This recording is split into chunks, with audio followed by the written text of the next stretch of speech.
आलेली आहे। काय तुमची प्रतिक्रिया? आम्हाला सगळ्यांना उत्सुकता आहे की आदित्यला भेटल्यानंतर तुम्हाला काय वाटलं आणि त्यांनी तुम्हाला काय सांगितलं? नाही असं नाही आहे की मी त्यांना ह्याच्या आधीही भेटलेलो आहे। म्हणजे ज्या वेळेला वरळीमध्ये आम्ही एकत्र समोरासमोर इलेक्शन लढवत होतो त्यावेळेला अनेकदा आमची भेट व्हायची आणि असं काही वितुष्ट नाही आहे। राजकीय मतभेद असतात पण काही आमचे मनभेद वगैरे नाही आहेत। त्यामुळे एकमेकांच्या समोर आलो की आम्ही नेहमी बोलतो, तसंच आज बोललो। असं असलं तरी आत्ता जे वातावरण आहे, आत्ता महत्त्वाचा आजचा दिवस असा होता की आज संजय राऊतांनी आपण बघितलं की एक मोर्चा एक भाषा एक मोर्चा अशा पद्धतीचं ट्विट त्यांनी केलं। त्यांनी सांगितलेलं आहे की तुमचा जो मोर्चा काढला जातोय, जो मोर्चा ज्या मोर्चाचं आवाहन राज ठाकरे यांनी केलेलं आहे, त्या मोर्चामध्ये उद्धव बाळासाहेब ठाकरे पक्षाचे प्रतिनिधीसुद्धा एकत्रित येणार आहे। आदित्यला निमंत्रण वगैरे दिलं का या निमित्ताने सहभागी होण्याच्या संदर्भात? हा सगळा मोर्चा आहे, हा मराठी माणसांचाच मोर्चा आहे। त्यामुळे मराठी माणसांना निमंत्रण द्यायचं गरज नाही आणि मराठी माणसाच्या नेतृत्वाखाली आम्ही सगळेजण त्या मोर्चात सहभागी होणार आहोत। त्यामुळे आम्ही सगळेजण एकत्रच त्या मोर्चात सहभागी होऊ। आणखी एक विषय, खरं तर अवघ्या महाराष्ट्राला ते दृश्य बघावंसं वाटणार आहे किंवा बघायची इच्छा निर्माण झालेली आहे जेव्हापासून असं कळतंय की उद्धव बाळासाहेब ठाकरे पक्षसुद्धा या मोर्चामध्ये सहभागी होतोय। राज ठाकरे आणि उद्धव ठाकरे आम्हाला गिरगाव चौपाटी ते आझाद मैदान इथल्या मधल्या कुठल्या पॅचमध्ये एकत्रित चालताना दिसतील महाराष्ट्रासाठी, मराठी माणसासाठी? पॅचमध्ये कशाला, संपूर्ण चालतील। मधल्या पॅचमध्ये कशाला, संपूर्ण चालतील ना। पूर्ण गिरगाव चौपाटी ते आझाद मैदान चालतील। पण मग ही दोन पक्ष एकत्रित येण्याची नांदी म्हणायची, सुरुवात म्हणायची? मला असं वाटतं आपण एवढ्या लवकर कुठल्या गोष्टीवर जंप व्हायला नको।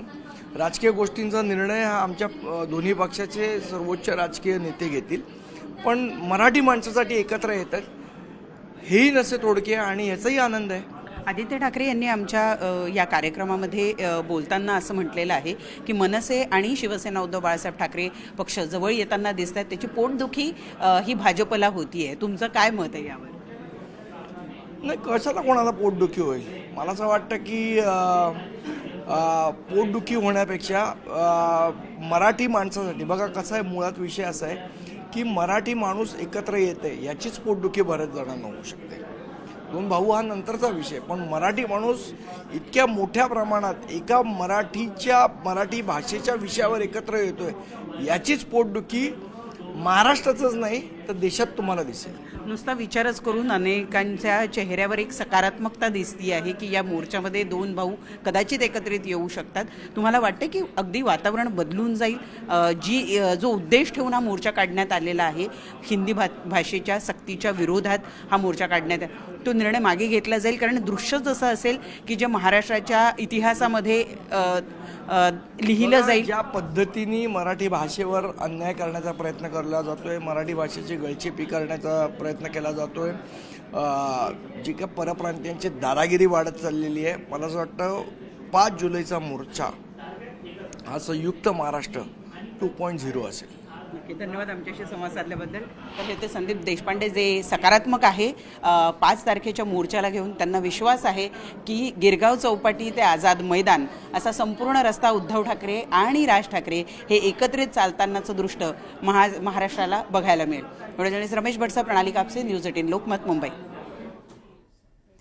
तर आपण बघितलेलं आहे संदीप देशपांडे जे मनसेचे महत्त्वाचे नेते आहेत, त्यांनी या ठिकाणी सांगितलेलं आहे दोन्ही बंधू, ठाकरे बंधू एकत्र चालताना दिसतील आणि पूर्ण रस्ता जिथपासून हा मोर्चा निघणार आहे गिरगाव चौपाटी तिथपासून ते जिथपर्यंत हा मोर्चा जाणार आहे तो म्हणजे आझाद मैदान, तिथपर्यंत हे दोन्ही भाऊ एकत्र चालताना दिसतील असं संदीप देशपांडे यांनी म्हटलेलं आहे। तर याआधी उद्धव ठाकरेंनी सुद्धा तशीच काहीशी प्रतिक्रिया दिलेली होती। त्यामुळे आता या दोन्ही भावांचं ठरलेलं आहे आणि हे दोन्ही भाऊ उद्धव ठाकरे असतील किंवा राज ठाकरे हे तब्बल 20 वर्षानंतर एका मोर्चामध्ये सहभागी होताना आपल्या महाराष्ट्राला पाहायला मिळणार आहे। त्याच्यामुळे वातावरण नेमकं कसं असेल, किती मोठ्या संख्येने लोक याच्यामध्ये सहभागी होतील याविषयी उत्सुकता निर्माण झाली आहे। तर त्यापूर्वीची ही दृश्य आपल्याकडे आहे स्क्रीनवर, ज्याच्यामध्ये समृद्ध महाराष्ट्र या कार्यक्रमामध्ये हे दोन्ही नेते एकमेकांना भेटले होते। एकीकडे ठाकरे बंधूंच्या संयुक्त मराठी मोर्चाच्या घोषणेनंतर कार्यकर्त्यांमध्ये उत्साहाचं वातावरण आहे। त्रिभाषा सूत्र आणि खास करून प्राथमिक शिक्षणामध्ये हिंदीची सक्ती सहन करणार नाही अशी भूमिका ठाकरेंनी घेतली आहे।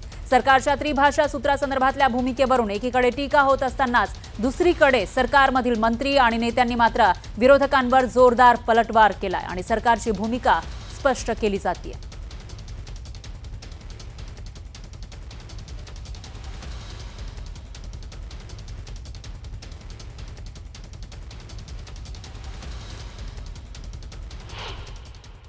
ते दोघं किंवा अजून कोणी हे सगळे गैरसमजाचे बळी आहेत. गैरसमजाचे बळी पडून आणि गैरसमज अनावधानाने किंवा प्रयत्नपूर्वक पसरवू नये. जे सत्य आहे ते लोकांसमोर मांडावं. ते म्हणजे मराठी अनिवार्य आहे, हिंदी भाषा सक्ती नाही. हिंदी भाषा ही ऐच्छिक आणि पर्यायी भाषा आहे. आम्ही मराठीचे समर्थक पण हिंदुस्थानी भाषांचे खूनी नाही. हिंदी भाषेच्या सक्तीवरून मोर्चा. अहो, जिथे महाराष्ट्रामध्ये फक्त मराठी भाषेची सक्ती आहे, हिंदी भाषेची सक्तीच नाही, मग असं असताना साप साप साप म्हणून भुई धोपटण्याचा प्रकार महाराष्ट्रातील जनतेच्या लक्षात येणार नाही का? जो मुद्दाच नाही तो मुद्द्यावर तुम्ही मोर्चा काढताय, मुद्दा बनवण्याचा प्रयत्न करताय. महाराष्ट्रातील जनता एवढी दुधखोळी समजता का? त्यामुळे हा सगळा प्रकार हा गमावलेली राजकीय स्पेस मिळवण्याची ही धडपड आहे. ह्याच्या पलीकडे काही अर्थ नाही. जनतांना माहिती आहे, त्यांना माहिती आहे की इलेक्शन्स आहे पुढे, BMCचे इलेक्शन्स आहे आणि त्याप्रमाणे कोण राजकारण करतात आणि फक्त राजकारणसाठीच एकत्र आले तर लोक सरनेमवरती नाही वोट करणार. ठाकरे म्हणजे हे नाव नाही, एक नॉन परफॉर्मिंग ॲसेट आहे. तर आगामी महापालिका निवडणुकीमध्ये मनसे आणि UBTच्या युतीची चर्चा असतानाच आता त्रिभाषा धोरणाविरोधात ठाकरे बंधू एकत्र येणार आहेत. ठाकरे बंधूंच्या युतीची ही नांदी असल्याची चर्चाही या निमित्तानं सुरू झाली आहे. या निमित्तानं दोन्ही पक्षाचे नेते या युतीबाबत कमालीचे सकारात्मक आहेत.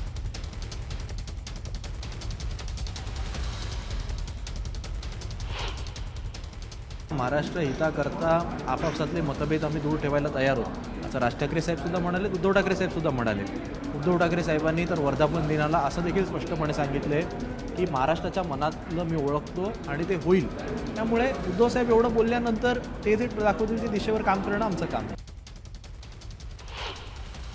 आणि आमच्यासोबत मराठी भाषेच्या हक्कासाठी म्हणून खांद्याला खांदा लावून लढण्याची त्यांनी तयारी दर्शवली आणि त्यांनी आमच्यासोबत एकत्र मोर्चा काढण्याची जी भाषा केली, मी त्यांचं स्वागत करतो. मला वाटतं महाराष्ट्रासाठी, मराठी माणसासाठी, मराठी भाषेसाठी, मराठी संस्कृतीसाठी हे पहिलं पाऊल असेल की दोघं मिळून एकत्र या रस्त्यावर चालायला सुरुवात करत आहेत. महाराष्ट्रासाठी हा खूप आनंदाचा क्षण आहे, सोनियाचा दिवस आहे. ठाकरे हा ब्रँड आहे. फडणवीस किंवा भाजपाने तो कितीही संपवायचा प्रयत्न केला तरी तो संपत नाही. या सगळ्यांचा जर आपण विचार केला तर जेव्हा ताज एंड्सला फडणवीसांच्या सोबत मनसे प्रमुखांची भेट झाली तेव्हा वेगवेगळी माध्यमे बातम्या लावत होती आणि त्यांचं असं म्हणणं होतं की आता सगळं संपलेलं आहे किंवा आता पुन्हा कधी ते एकत्र येतील असं वाटणार नाही. आणि माझं तेव्हाही म्हणणं होतं की आम्ही संयमी नेतृत्वाचे शिलेदार आहोत, त्यामुळे संयम जास्त महत्त्वाचा आहे. फडणवीस तर सगळे प्रयत्न करतील, फडणवीसांना कोणाचंही नातं बघवत नाही. की दोन भाऊ एकत्र येणार असे आमच्याकडे प्रक्रिया सुरू झाल्यासारखं वाटतं. आता ते खरं 5 तारखेला आणि बाकी नंतर जे काही होईल ते दोन भावांनाच माहीत आहे. पण तो ठाकरे येते, दोन्ही ठाकरे असल्यामुळे त्या ठिकाणी प्रबोधनकरांचे नातू, माननीय शिवसेना प्रमुखाचे पुतणे आणि चिरंजीव हेच आता महाराष्ट्र चालवतील, बाकी कोण नाही असं आम्हालाही वाटतं.